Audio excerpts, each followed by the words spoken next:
안녕하세요. 포유환율연구소입니다. 오늘은 연준이 기준금리 인하를 두 차례 했음에도 불구하고 달러 가치가 상승했죠. 경제학 교과서 이론대로 하면 금리를 인하하면 화폐 가치가 하락을 해야 되죠. 그렇다면 이유는 뭐냐? 경제학 교과서대로 하면, 즉 경제학자들 주장대로 하면 미국 달러 가치가 하락을 해야죠. 그런데 오히려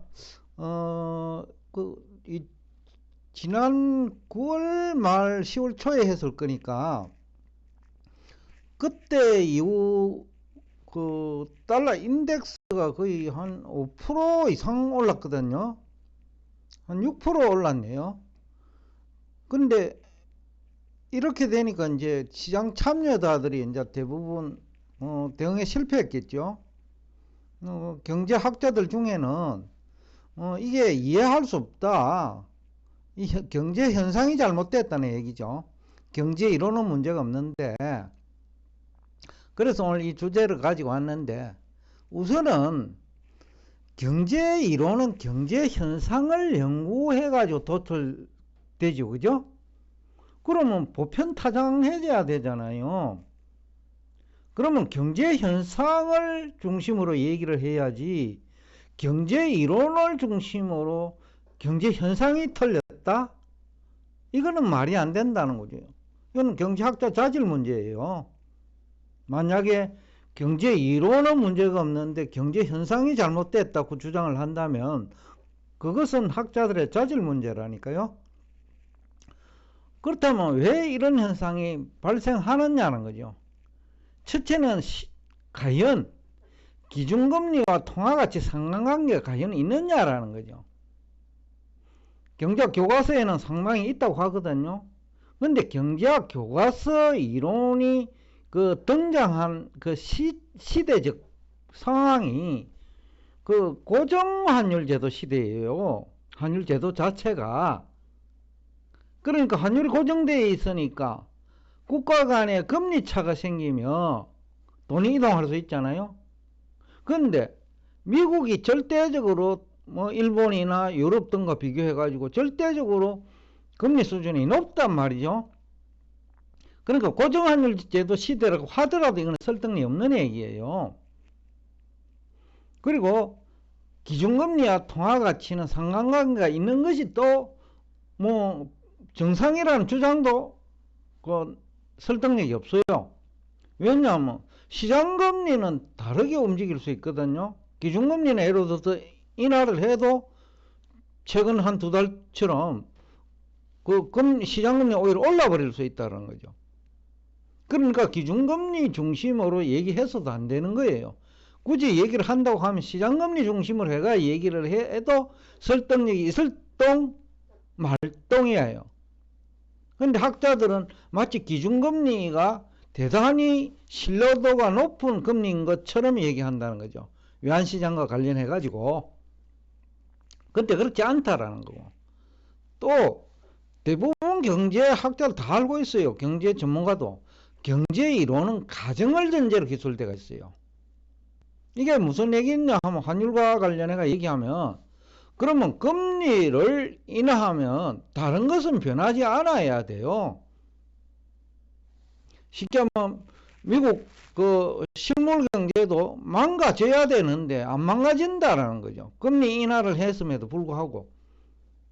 그러면 연준이 실패를 했느냐 금리 인하에, 그런 얘기 하는 사람도 많아요. 지금 연준이 기준금리 인하에 실패했다. 그래서 지금 대응 실패다라는 거죠. 그것도 제가 볼 적에는 어떻게 받아들이느냐에 따라서 다를 수 있는데, 연준의 목표가 금리 정상화에 있었다면, 그 당시 연준도 두 번째 금리 인하할 때는 그렇네요. 미국 경제도 문제없고 고용도 문제가 없음에도 불구하고 금리 인하했거든요. 그러면 이거는 금리 정상화의 목적이 있다는 거예요. 지금 단기금리가 장기금리보다 높단 말이죠. 그러면 단기금리를 낮추는 방법으로는 기준금리 인하죠. 그럼 금리 정상화의 목적을 두었다 하면 연준은 실패하지 않았어요. 그런데 연준이 시장금리 하락을 유도하기 위해서 했다 하면 연준은 실패한 것으로 볼 수 있어요. 그러니까 관점을 어디에 두느냐에 따라서 뭐 이것은 논란은 있을 수 있다. 그렇지만 기준금리가 내려가니까 통화가치도 내려가야 된다라는 논리는 설득력이 없다. 이유는 실제 금리 우리가 실생활에 그 필요한 금리는 또 은행이나 기업이 회사채를 발행하고 정부가 국채를 발행할 때 사용하는 금리는 시장금리잖아요. 그러니까 기준금리를 가지고 얘기해서는 안 된다는 거고, 또 이론이 가정을 전제로 기술되어 있기 때문에 그 가정을 풀었을 때, 즉 가정하지 않았을 때 어떻게 되느냐는 것은 경제학자와 경제전문가의 응용의 문제겠죠. 그런데 지금 우리나라 경제학자와 경제전문가들은 응용할 능력이 없잖아요. 왜냐하면 이론을 이해를 안 하고 암기를 해버렸단 말이죠. 앞에서도 얘기한 대로 경제현상을 중심으로 얘기해야 되는데, 그래야 이해한 학자죠. 경제 이론을 중심으로 뭐 얘기를 하려고 한다는 거죠. 경제 이론을 이해한 사람은 가정이 됐다는 것을 알기 때문에 경제 현상을 중심으로 얘기를 해야 실력자고 설득력도 있죠. 그런데 가정을 전제로 도출된 그 이론을 중심으로 얘기해서는 안 된다라는 거죠. 지금 우리나라 경제학자들의 문제점이에요. 그러다 보면 학생들도 경제 경영학 전공 학생들도 비슷한 얘기를 한단 말이죠. 그 다음에 또 하나는 선물안을 뭐 이용하라는 얘기를 많이 해요. 경제 전문가들이 그런 얘기 하거든요. 며칠 전에 제가 사무실에 출근해가지고 우연히 만나신 분이 그런 얘기를 해요. 미국이 돈을 많이 풀었으니까 미국 달러 가치가 떨어져야 된다. 이건 김영희 교수가 여태까지 늘 얘기하는 얘기죠. 뭐 나머지 경제학자들도 비슷할 거예요. 그러면 돈을 풀었다고 할 때 그 돈이란 중앙은행이 공급한 돈일까요? 아니면 우리나라처럼 아파트 대출할 때는 시중은행이 대출을 일으키니까 신용 창출하는 거예요. 그럼 그까지 포함한 돈일까요? 그러면 돈 개념부터 정리가 바로 돼야 된다. 그러면 미국의 경우에는 중앙은행이 공급한 통화는 상대적으로 많이 풀렸어요.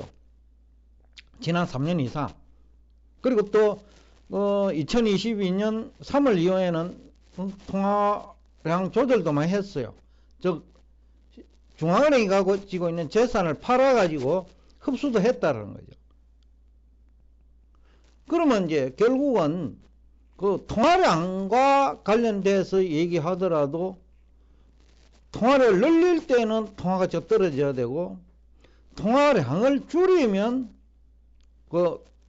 또 통화가치는 올라가야 되는데, 이게 금리하고 또 그 상충된단 말이죠. 그렇다면 둘 중에 어느 거냐는 거죠. 이게 응용의 문제라는 거죠, 이게.